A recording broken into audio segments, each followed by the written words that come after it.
بەناوی خوای بەبەزەوی بەخشندە خۆشحاڵین کە لە ئاڵلقەیەکی نوێدا خۆشەویستان بە خزمەت ئێوەی خۆشویست گەشتینەوە لە بەرنامەی نووسین و یادەوەری. ئازیزان سوپاسدانەکەین لەوەی کە بەردەوام فیدباکی بەرنامەکەمان پێگاتەوە، کاردانەوەی بەرنامەکەمان پێگاتەوە لەوەی کە ئەندازەیەکی باش بینەرانی خۆشەویست بیسەرانی خۆشەویست لێ ڕازین. جارجارە مولە حەزەشمانە دەنێ ئەوەشمان پێخۆشە، دەستان خۆش بە سوپاسدانەکەین. منە ماوەیە کە لە بینی ئەم چەند بەرنامەیە کە کردومانە بەتابەتی ئەو بەرنامانەی کە لەسەر تەوژمی ئیسلامی و ئالمانی کردومانە دەستخۆشێکی زۆرم بۆ هاتوۆتەوە، دڵنیام لەوەی کە بینەرانی خۆشەویست بە شێوەیەکی گشتی لێ ڕازین، وەروەها پیان وایە کە ئەم بابەتانە بابەتی زەڕورن و بابەتی هەنووکەین و بۆ ئێستا زۆر پێویستن. بۆیە لەگەڵ جەنابی مامۆستا عەلی باپیر لەم ئاڵلقەیەش ئاڵلقەی ژمارە 55 دیسان قسەکردنمان هەر لەسەر تەوژمی ئیسلامی و ئالمانیە بێ. قسەکەمان لەسەر ئەوە بێ کە هێشتا ڕەنگە ناوڕۆکی کتێبەکە باوە بڵێن زۆر نەچینە ناوی، چونکە لە ئاڵلقەکانی ڕابردوو شاوم عەرزی ئێوە کرد کە پێویستمان بەوە هەیە فەهمێکی دروست یاخود بەڵێن تێگەشتێکی باش دروستکەین لەوەی کە دوایی چۆن ناوڕۆکی کتێبەکە هەزمەکرێ، ناوڕۆکی کتێبەکە قبوڵەکرێ. مامۆستا زۆر بەخێر بێت. زۆر سپاس، ئێوەش بەخێر بێن کاک. سپاس دەکەین. مامۆستا لەو چەند ئەڵلقەی ڕابردووە قسەی زۆر باش کرا لەسەر چ لەسەر تەوژمی ئیسلامی چ لەسەر تەوژمی ئالمانی و بەتایبەتیش ئەو فەرمایشتەی جەنابەت کە باست لە جۆرێک لە ڕێژەگەرایی و لە بواری تێگەشتنا کرد. ئەویش ئەوەیە کە جەنابەت فەرموود دینی خۆی پەروەردگار ئیسلام ڕەهایە، حەقی ڕەهای پێیە، بەڵام تێگەشتنی ئینسانەکان، تێگەشتنی ئێمە مەرج نییە ڕەهابێ، مەرج نییە بەو شێوەیە بێ. لەبەرەوە ئەمە یعنی ئەومان پێڵە کە ئەم جۆرە لە تێگەشتن ڕێگا بە بەرامبەرەکەشێدا کە ئەندازێک قسەی هەبێ و هەروەها لە بەرامبەریە ئەویش توانای دایالۆجی هەبێ، توانای پرسیارکردنی هەبێ و گوێ لە وەڵامەکانیش بگرێ. ئەمە بۆچوونی من ئەم تێگەشتنە زۆر یارمەتی دەرەبێ بۆ ئەم هەلومەرجەی ئێستا و بەتایبەتیش ئەو بەشەی لە قسەکانی جەنابەت من لەلایەن هەندێک کەسی جیاوازیشەوە، ینی خەڵکێک کە ئیسلامیش نین بە کوردەکەی بە ئاوا بڵین، ینی دەستخۆشی لەوە کرا کە ئەم تێگەشتنی مامۆستا عەلی باپیر بۆ ئێستا بۆم هەلومەرجە زۆر یارمەتی دەرەبێ. مامۆستا با لێرە بچینە سەر پرسیاری ئەوەی کە ئێمە ئەلمانیەت وەکو تەنێکی یەکگرتوو وەکو یەک جەستە بناسین یاخود ئەلمانیەت دەکرێت پۆلێنی بکەین، چونکە مامۆستا ڕەنگە دوو جۆر ئەلمانیەت هەبێ، ئەلمانێتێکیان ئەلمانێتێکی چوزان میلی بێ، ئەلمانێتێکیان ئەلمانێتێکی ئایدۆلۆژی بێ. ئەو ئەلمانێتی کە پێگوترێ ئەلمانێتی کۆمەڵایەتی یا مەسەڵەن ڕۆشنبیری ڕەنگە زۆر بەئاوا بڵێن زۆر تون و تیژ چوزانم زۆر ئیشی لەسەر کاردانەوە نەبێ و ئیشی لەسەر ئەوەش نەبێت کە لە بەرامبەر ئیسلامیەکان یاخود با بڵێن بەرامبەر تەوژمی ئیسلامی زۆر تند و هەروەها پڕگیر نەبێ. بەڵام لە بەرامبەرە ئەلمانێتێکی ترەیە ئەلمانێتی ناو دەسەڵات یاخود ناو حیزب. ئەم ئەلمانێتە بە مانای کەلیمە ئایدۆلۆژیە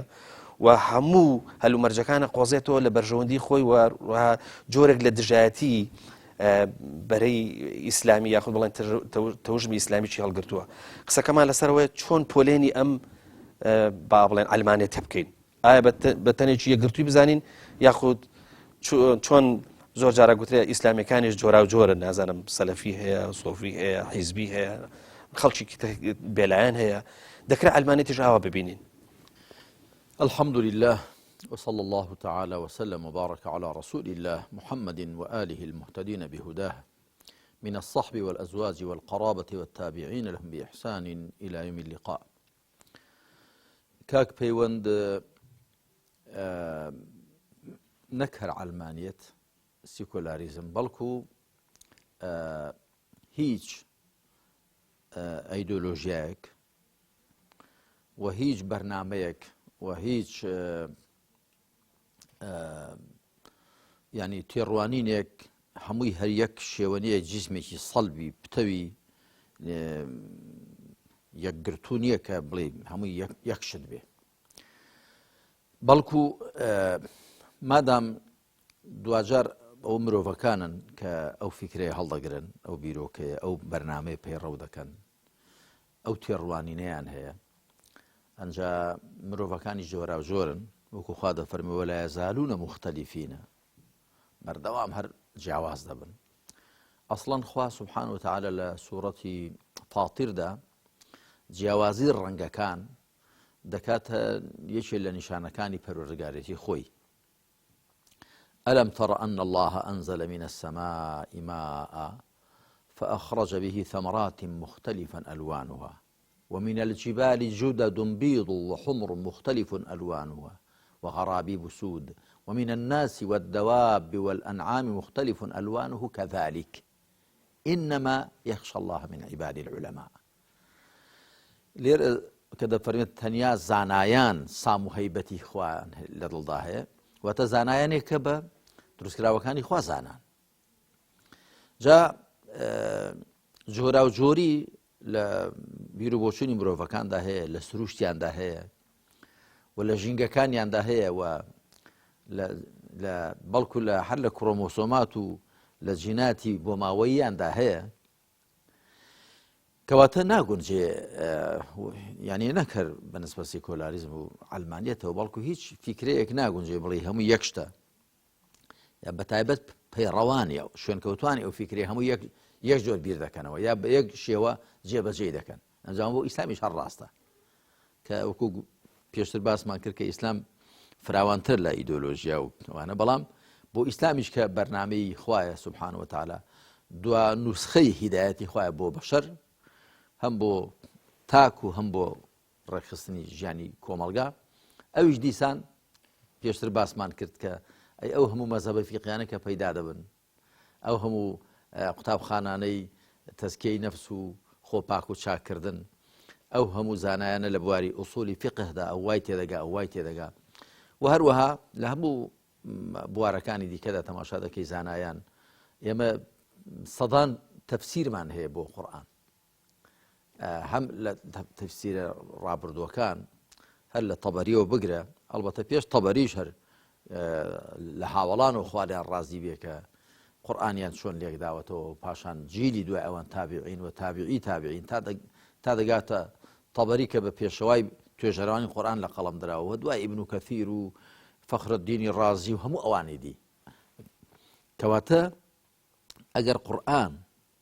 یەک واتای هەڵگربایە هەر یەک تەفسیرمان دەبووتەوە. ئەفسەن بۆچی پێغەمبەر عەلەیهی سەڵات وەسەلام قورئانی بۆ تەفسیر نەکردووین؟ چونکە زانیوێتی ئەم قورئانە دەبێت ڕۆژگار تەفسیریکە. ئەم قورئانە خوا سوبحانه وتعالە بۆ هەموو مرۆڤایەتی ناردووە، کەواتە پێغەمبەر عەلەیهی سەڵات وەسەلام بەتەئکید ئەو لە قەدەر خۆی لە قورئان تێگەیشتووە، بەڵام تەنیا خوا سوبحانه وتعالە هەموو مانای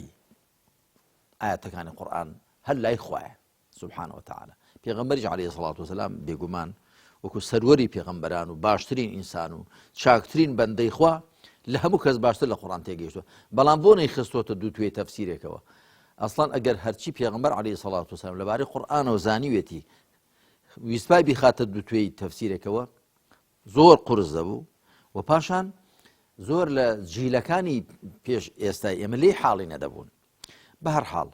جا عەلمانیەتیش وەکو شوێنکەوتوانی عەلمانیەت و تێگەیشتن لە عەلمانیەت بەتاکید جۆرا و جۆرە، هەر کە پەیوەند لە ئەوەی کە باسی مێژووی سیکۆلاریزم دەکرێت، دەگوترێت سیکۆلاریزمی فەڕەنسی جیا لە هی بەریتانی، هی فەڕەنسی زۆر توندە لەبەرەوە کە کاتی خۆی شۆڕشی فەڕەنسا لە ساڵی 1989 کە ڕوویدا ویستیان هەموو شتێک بگۆڕن و زۆر دژی دین و کەنیسە و ئەخلاق و بەهار ڕوحیەکان وەستانەوە، لە دوارە وردە تەماشان کە بە کەڵک نایە چاویان پێدا جێڕایەوە. بەڵام ئێستاش لەگەڵدا بێ سیکۆلاریزمی فەڕەنسی جیایە زۆر تونترە لە هی بەریتانی، لە هی ئەمریکایی،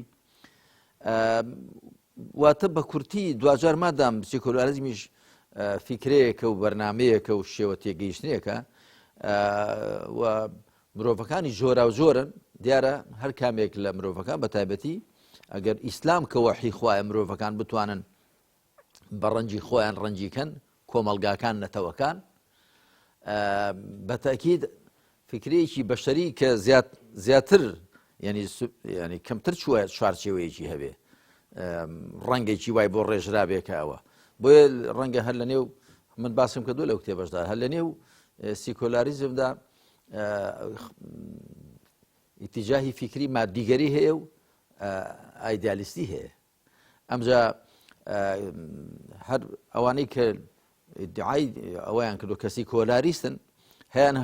بووە کە وەکو دیکتاتۆریەتی پرۆلیتاریا لە سین و کاتی خۆی لە یەکێتی زۆڤێتی پێشوو هەبووە و جیهانی سەرمایه‌داریش هەبوو کە توێتی نەخێر بڕوامان بۆ هەیە کە دیکتاتۆریەتی پرۆلیتاریانە بەڵکو دەبێت دیموکراسی بێ ئەنجا هەر لە نێو چوارچێوەی قوتابخانەی یا بیرۆکەی سیکۆلاریزمە تەماشا دەکەشتی دژوو پێچەوانەیەکدی هەیە لەبەرەوە کە دوجار ئەوە مرۆڤەکانن کە لەو فکرێت تێدەگەن و پاشان پراکتیزەی دەکەن مامۆستا دەگوترێ ئەلمانیەت ئەوەی کە پێکوتە لە دنیا عەرەبی یاخود لە دنیا ئیسلامی جۆرێکە لە ئەوروپاش جۆرێکی ترە واتە خۆراوە بە شێوەیەکی گشتی یعنی ئەوەنەی کە ئەو عەقڵیەتە فاشیستی کە هەڵی گرتووە ئەوەنەی کە لە ناو جیهانی ئیسلامیە ئەو عەقڵیەتە فاشیستە هەیە ئەزانی لە ئەوروپا نییە ینی بۆ نمونە نووسەرێکی بەناوبانگی ئەمریکی باوەڕی وایە کە ئەلمانیەت عەقڵێتێکی یاخود فکرێکی پراگماتە واتە خۆگونجێنە لەگەڵ بارودۆخەکان بەڵام سەیرەکەی ئەو شێوە بەرخوردەی کە ئەلمانیەت لە ناو جیهانی ئیسلامیایی کات بەرخوردێکی زۆر فاشیانە و زۆر خراپە ینی ئەوەی کە پێکوترێت ئاستی ئایدۆلۆژی و تێڕوانینی پەرگیر هەموو ئەوەیە کە هاتوۆتە ناو دنیا عەرەبی و دنیای ئیسلامیەوە تەنانەت نووسەرە عەرەبەکان لە ئەو نووسەرە ئەوروپیەکان زیاتر دەمارگیر و پەرگیرن ئەم بۆ چوونە بەڵێ کاک پەیوەند ئەوە ڕاستە ئەوەش وایە فیعلەن جا ئەوە من فراوانتر ئێستا باسی دەکەم بە واتایە کە بێگومان کۆمەلگایەکی دواکەوتوو ئەو فیکرێش کە دەیدێ و بەرنامەش کە دەیدێ جا ئەگەر سیکۆلاریزمە ئەگەر لیبرالیزمە ئەگەر سۆسیالیزمە هەرچی هەیە ئەویش وەکو خۆی دواکەوتوانە جێبەجێ دەکا بابایەکی دیکتاتۆر دیموکراسی بدێ دیموکراسی دەکە لەگەڵ خۆی دەگونجێنێ نەک خۆی لەگەڵ بگونجێنێ ئەنجا ئەمە نەکەر بە نسبەت ئێرەوە بڵێن جیهانی مسلمان نشین ڕاز بێ بە نسبەت خۆشیانەوە هەروایە هیتلەر و مۆسۆلۆنی هەروەها ستالین هەرسێکیان سێ دیکتاتۆری پلەیەک بوون بە ئیمتیاز دیکتاتۆر بوون خۆشیان بە ئەلمانی زانیوە سیکۆلاریستیش بوون لەو کتێبەدا باسی ئەوشم کردووە کەواتە گرنگە ئەوە بزاندرێت کە سیکۆلاریزم ئەوە نییە کە ئەگەر وەکو خۆی جێبەجێ بکرێ ئەوە یەکسەر دیموکراسیمان بۆ بەرهەم دێنێ و مافەکانی مرۆڤ و ئازادی و ئەوە هەمێکی زۆر خراپە چونکە هیتلەر بە معنای کەلیمە سیکۆلاریست بووە ینی ئێستا مێژونوسان دەڵێن هەر بابایەکی مولحیدیش بووە ینی هەر ڕای بە هیچ شتێک نەبووە سیکۆلاریستیش بووە ینی سیکۆلاریزم ڕێگە لە مرۆڤ ناگرێ ڕێگە لە مرۆڤ ناگرێ خوا ناز بێ ڕێشی لێ ناگرێ مولحیدیش بێ بۆ زانیاریت ڕێ ناگرێت دینداریەکی شخصی هەبێ بەمەرج جێک زەرەری بۆ پەزەکان نەبێ هەروەکو ڕێشی لێ ناگرێت کە هیچ دینێکی نەبێ جا بەڵام بەنسبەت ئەوەی کە بۆ یەکتم فراوانتر کاکە پەیوەند ئێستا تۆ لە جیهانی ئیسلامیدا ئێمە هەندێک دەوڵەتمان نین کە هەندێک حکوومەت خۆ بە موسڵمان و دیندار و ئەوەش دەزانن ئەو دەوڵەتانی کەندا و حکمی میراتی تەبەنی دەکەن حکمی بنەماڵەی تەبەنی دەکەن بۆ زانیاریت حکمی بنەماڵەی میراتی خراپترین و دواکەوتووترین جۆری حکمڕانیە و لە مێژووی بەشەردا باوترین جۆری حکمڕانی بووە زیان گەێنەرترین جۆری حکمڕانیش بۆ بە مرۆڤەکان تەماشا چەند شتێکی نامەنتیقیە بێنی عیباد و بیلات هەمووی بە هی ماڵێکی بزانی عیباد و بیلات خەڵک و وڵات و خێر و بێر و هەمووی هی خۆمانە قەزافی چی دەگوت نحن ئەحەق بی لیبیا ئێمە شایستەترین بە لیبیانی ئێمە خاوەنینی ئێوە لە کوێ ڕاهاتوون جا ئەوە قەذافی شێتەڵوکە بوو بە زمانی وتار دەیگوت خەڵکی دیکە بە زمانی حاڵ دەیڵێ ئەگەر سیسیە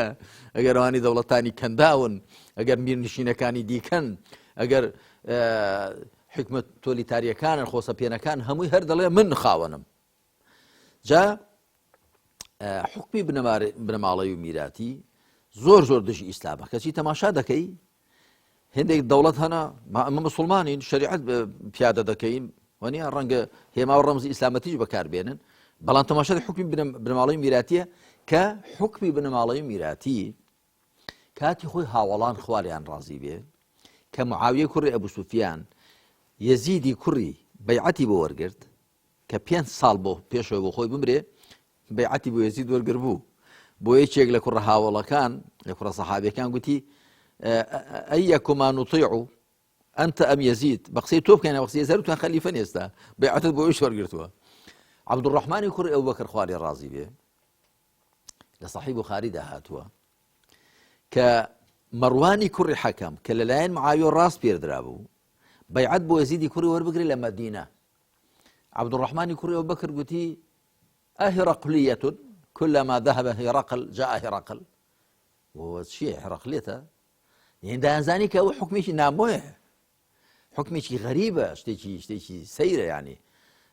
الحكم الإسلام دا وأمره شورى بينهم براويجة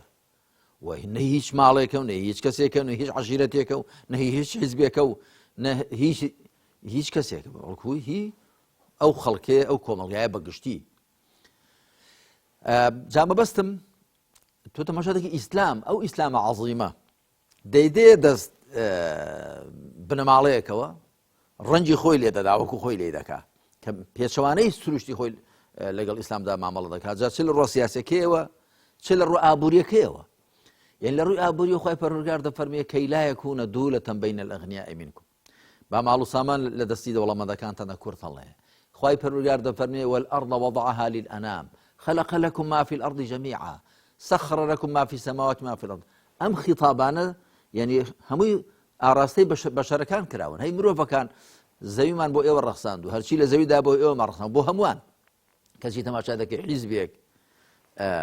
بنەماڵەیەک عەشیرەتێک دەست بەسەر خێروبێری وڵاتێکدا دەگرێت دەڵێ هۆی خۆمە لە ڕووی ئابووریەوە ڕێک پێچەوانەی ئەوەی کە خوا فەرموویەتی لە ڕووی کۆمەڵایەتیەوە خوا دەفەرمێ يا أيها الناس إنا خلقناكم من ذكر وأنثى وجعلناكم شعوبا وقبائل لتعارفوا إن أكرمكم عند الله أتقاكم إن الله عليم خبير أي آيات إجماع سيزال سورة الحجرات خلقينا يوم على نيروبيك دروس كردوا دوای دا باش ماکرو بۆ چەند گەلو تیرێک تاوکو پێی ئاشنا بن کەچی تەماشا دەکەی ئەوە کوکوتم حکم بنەماڵەی لەسەر چیەوە دێت لە ڕاستیدا شتێکی غەریبە لە ئیسلامەتی کاتی خۆی پاشاکانی فارس و پاشاکانی ڕۆم و یۆنان و میسر و ئەوانە پێیان وا بکەون بەشێکن لە خوا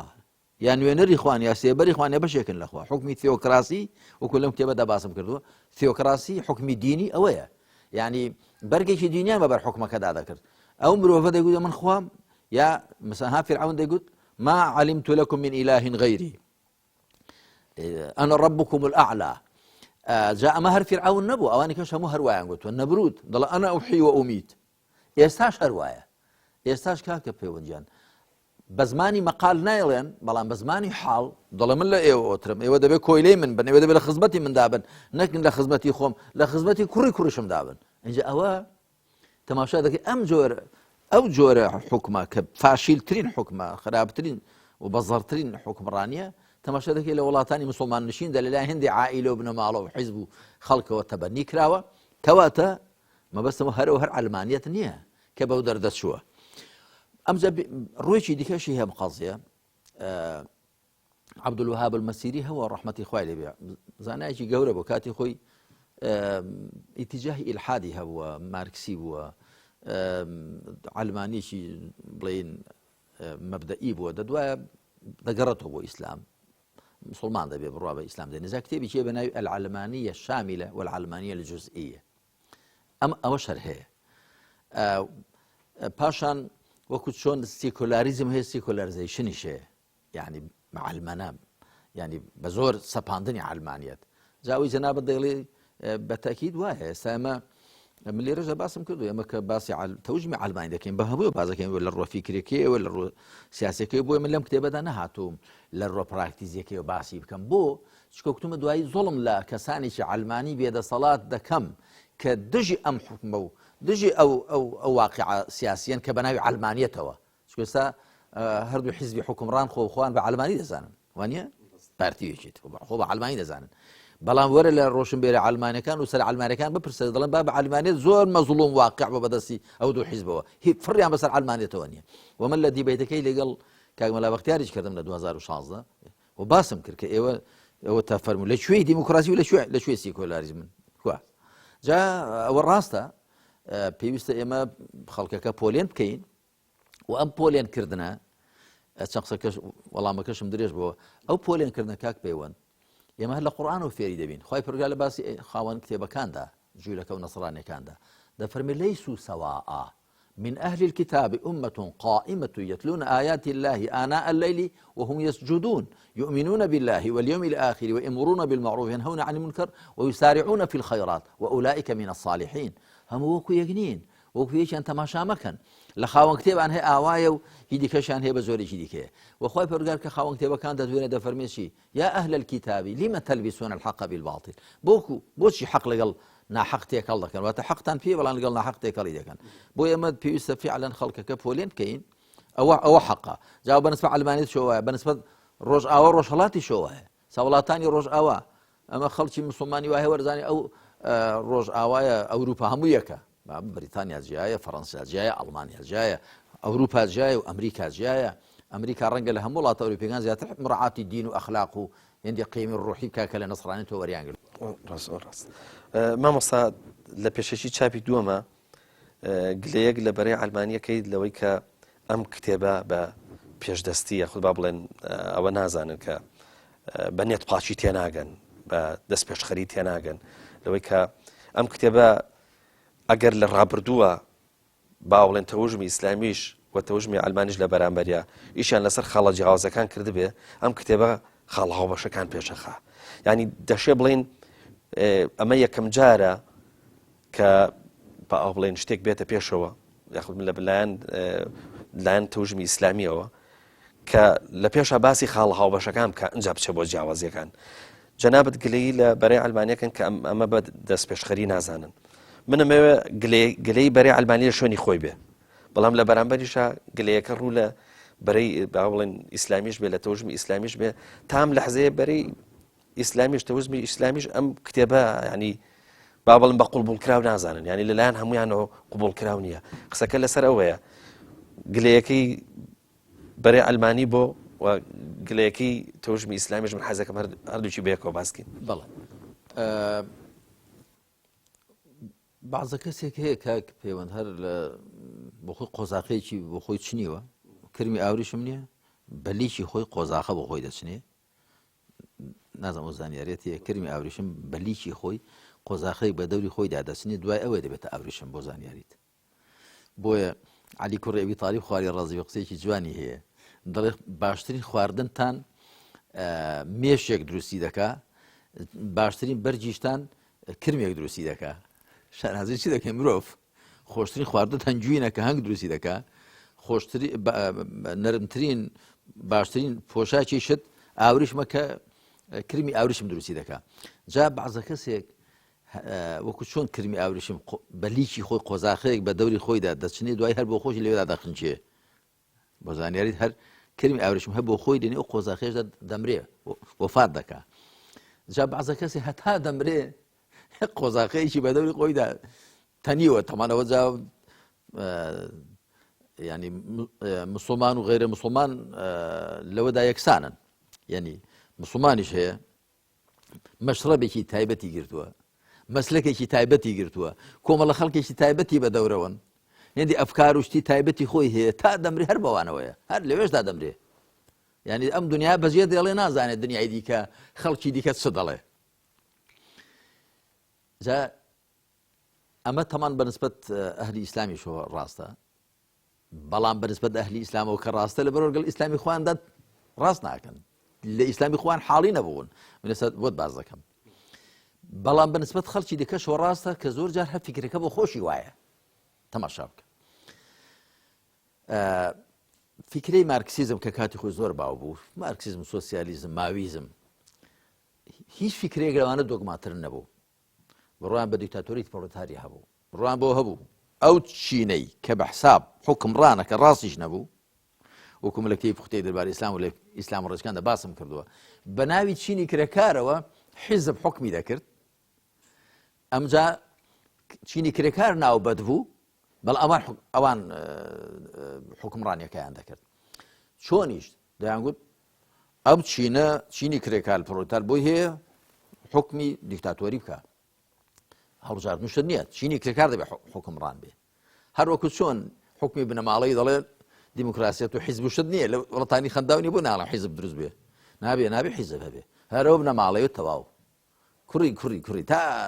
تا ببێنن، هەتا خەڵک لیان ڕادەپەڕ و سەریان بە فەتارە دەچێت. جا حیزبیشی هەروە دەکا بە لە تائیف الحێل بەڵە جاری وایە حیزبی وهەیە دێنێ هەڵبژاردنشتیش دەکا، بەڵا هەمووی خۆڵ لە چاوی خەڵککردنە،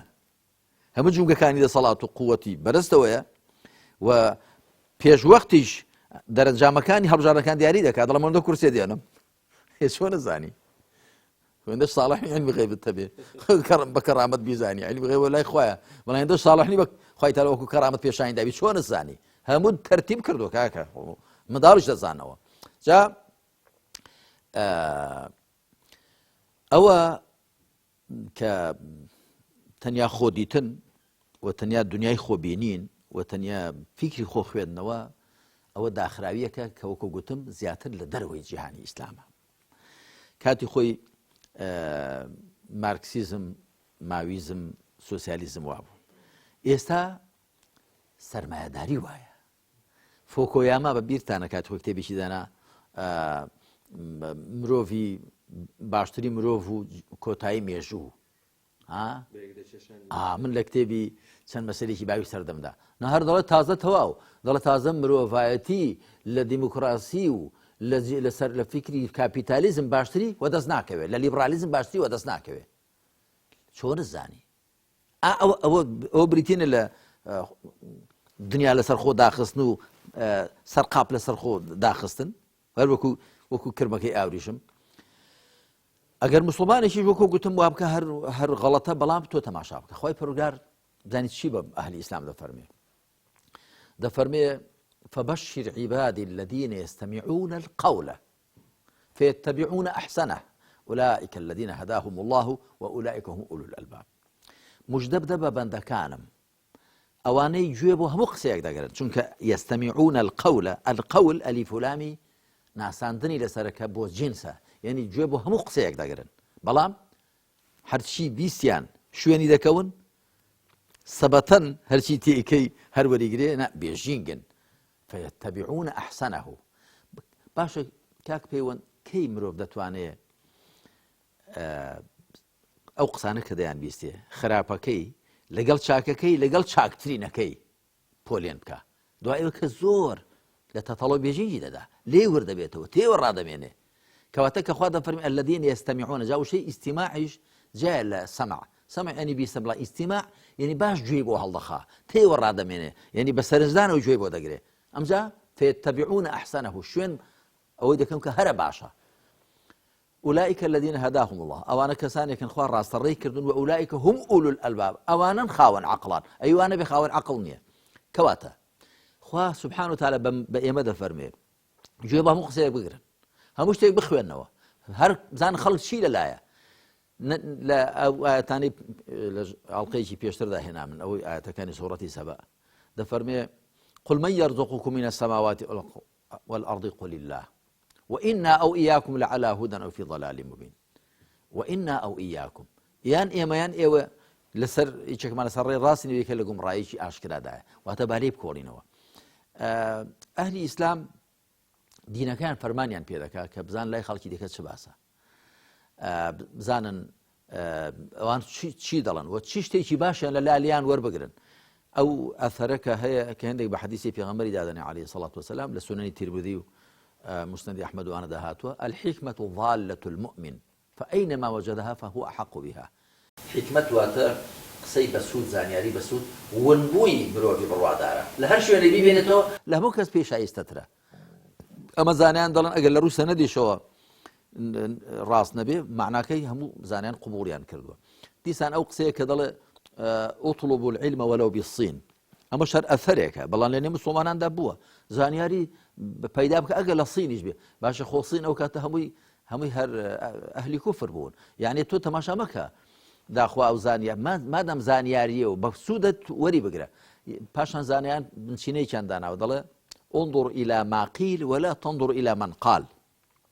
تەماشا بکە چی گوتراوە تەماشا مەکە چێ گوتوێتی هەر کەسێک گوتوێتی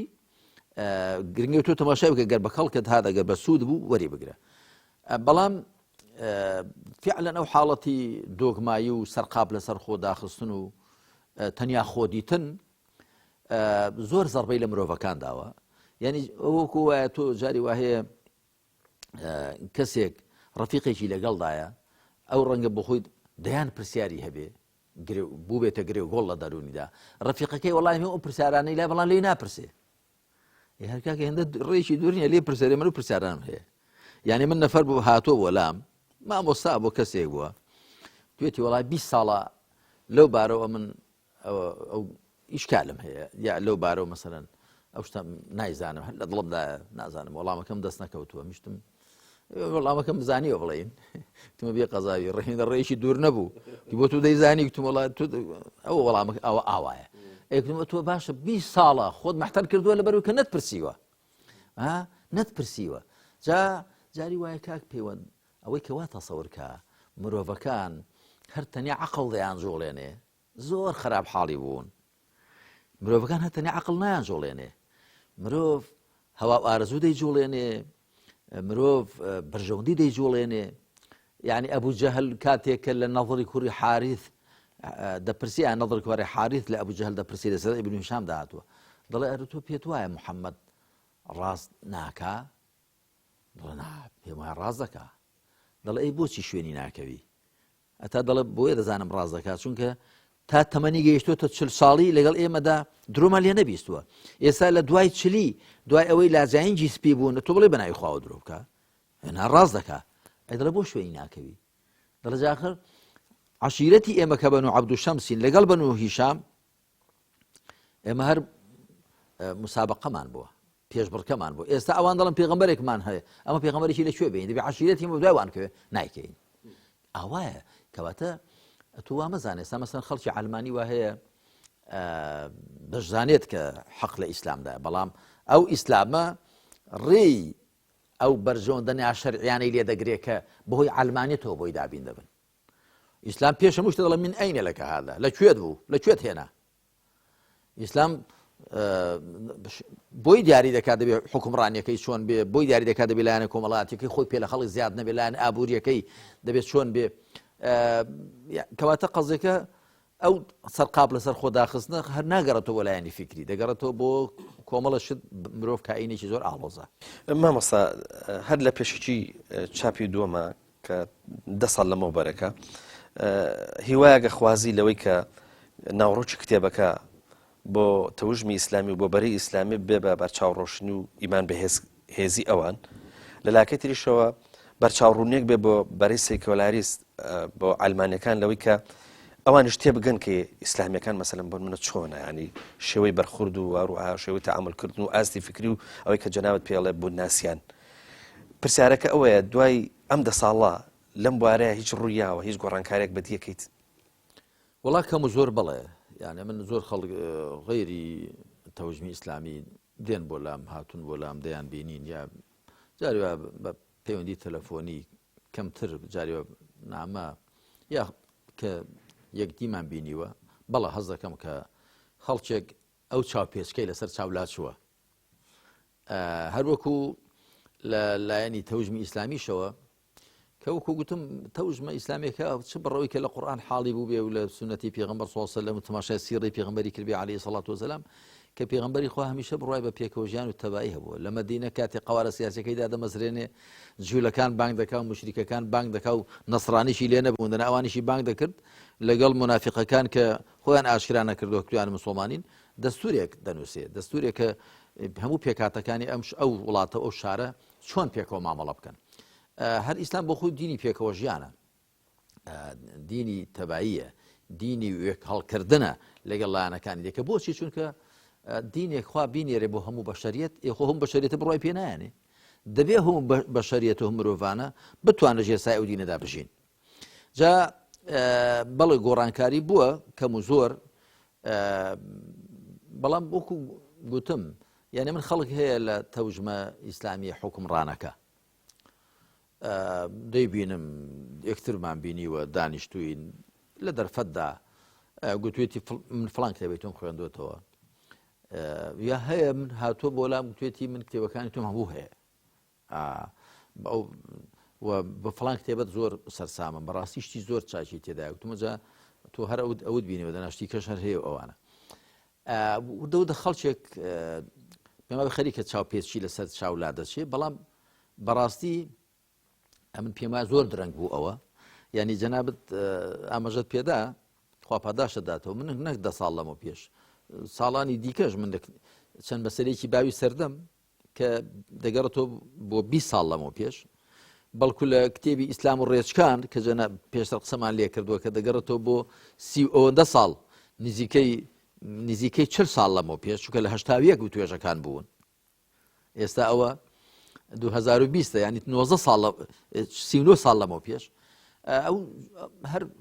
ئەوەی کە لە ئیسلام و فێری بووین، ئیسلام فێری کردن هەر کراوە بین لەگەڵ خەڵک، کراوە بین داخراو نەبین، و پاشان حساب بۆ بکەین کە خەڵکیش دەبینی حەقی لایە و حەق ڕێژەییە، هەندێکی لای من هەندێکی لای ئەوە، بەڵام حەقی مطلق تەنیا لای خوا، بەڵام کە دین بۆ نێو مرۆڤەکان یعنی من لەو کتێبەدا بۆچی دومە خاڵی هاوبەشێ لە نێوانی سێکۆلاریزم و ئیسلامدا، هەرچەند بووناسیەکەیان دژیەکە. بووناسی ئیسلامی لە خوا و لە وحی و سەرچاوە دەگرێت، بووناسی سیکۆلاریزم لە عەقلی بەشەرەوە سەرچاوە دەگرێت. یەکیان خوای بە کردووەتە جەمسەر بە مەرکەز چەق گرتووە، ئەوی دیکە مرۆڤی بە چەق گرتووە. مرۆڤیش هەموو مرۆڤێک نا وەکو بڵێ بە شێوێکی بابەتی، بەڵکو مرۆڤێک کە ئەوان بڵێن بە پێودانگی ئەوان مرۆڤێک کە تەنیا کائینێکی مادیە. بەڵام لەگەڵەوەشدا من لە 7 بواردا باسم کردو، لە بواری بووناسی، لە بواری ئیمان و عەقیدە وەی بێتەوە یادم، لە بواری فیکر و زانست، لە بواری کۆمەڵایەتی، لە بواری ژیان و گۆزەران، لە بواری حکمڕانی، ئەوە لە بواری تەبایی و پێکەوە ژیان. لە 7 بواردا باسم کردووە، هەمووشی گوتومە ئەها ئەو خاڵە هاوبەشانە هەن، ئەو شتە چاکانش هەن لە تەوژمی عەلمانیدا، بەڵام دوای هاتوومە سەر خاڵە جیاوازەکان. جا لەوێشدا گوتومە من بۆیە ئەوە باز دەکەم، بۆی ئەوانە ببێتە پردێک بۆ ئەوەی کە بۆ لای یەکدی وەپەڕی پێکەوە بژین، پێکەوە بتوان هاوکار بین لە خاڵاندا کە پێکەوە خاڵی هاوبەشمانە. مامۆستا من بە دیاریکراوی مەبەستم ئەوە بوو کە ئێستا ئارامێکی باشەیە لە هەرێمی کوردستان، ئەو ئارامەیە ئینشاءڵڵاوە تەمکینی خوای پەروەردگارە، بەخششی خوای پەروەردگارە، و بەتەئکید ئەم ئارامەیە هەست دەکەم لەلایەن هەم بەرەی ئەلمانی و هەم بەرەی ئیسلامیش، تەوژمی ئیسلامیش و ئەلمانیش ئەندازەیەکی باش، یعنی درکی ئەوەکەن کە ئەم ئارامەیە بۆ هەمویان باشە. یعنی ئەوەی کە لە ڕابردووە لە مەجالی حیزبایەتیە کۆمەڵک شتی ناشکیر نەکرا، هەست دەکەم هەم تەوژمی ئیسلامی هەم تەوژمی ئەلمانی بەجێ هێشتووە. ئێستا ئەوەی کە مای خۆشحاڵیە تەوژمی ئیسلامیش ئێستا کێبڕکەی دەسەڵاتەکە، ئەوێ دەسەڵات بگرێ بەدەستەوە، دەبێت نمونە پیشان بە، ئەوێ ئەزمون بکە و کەمتر مەسەلەن بۆن من ئاور لە کۆمەڵک شتی با بڵێن بابەتی ئاوا بڵێن ناپێویست ئەداتەوە، لاوەچی ئەداتەوە، زیاتر تێڕوانینەکەی بۆ بواری دەسەڵاتەوە. ئەوێ منافەسەی هێز ئەلمانیەکان بکات لەوەی کە ئەویش ئەتوانێم ڕۆژە لە ڕۆژان دەسەڵات بگرێتە دەست و نمونەیەکی جوان پیشان بە. کە من مای خۆشحاڵیە قسەکەمان زیاتر لەسەر ئەوە بوو، ئەم دوو تێڕوانینە ئەندازەیەکی زۆر هەڵکشاون بەرەو ئەوەی کە بە یەکەوە بژین هەچەنە بەداخەوە. ینی مامۆستا ئەوەش بە بیری جەناب تاهێنمەوە، هەندێک گەنجی نازانم ناویان بنێن داعی هەر شتێک ناوێنی، ینی لە سوشیال میدیایە دەورێکی زۆر خراپە بینن، ینی گەنجەگێتە پێشەوەڵێ ئەوەی کاڵێ ئیسلام دینی پێکۆژیانە دوو لە ڕووی جەنابێت دەڵێ درۆکە، ئیسلام دینی شمشێرە، ئەوەیە کە هەرکەس مەسەلەن بۆ منە غیری ئیسلام تەبەنی بکە بە جۆرە لە جۆرەکان ئیسلام و غیری ئیسلام قبول کە ئەبێ بە شمشێر لە ملی بدرێ، ئەبێ نازام چیکە. یعنی مامۆستا ئەم جۆرەش لە بیرکردنەوە لە ئێستا هەیە، بەڵام مای خۆشحاڵیە کە ئەمانە ناتوانن دەستکاری ئارامیەکە بکەن ئەم ئارامیە دەزانی وەچی زەردەخانم دێتێ بەڵێ وەڵا ڕۆژێک مەلایەکم بینی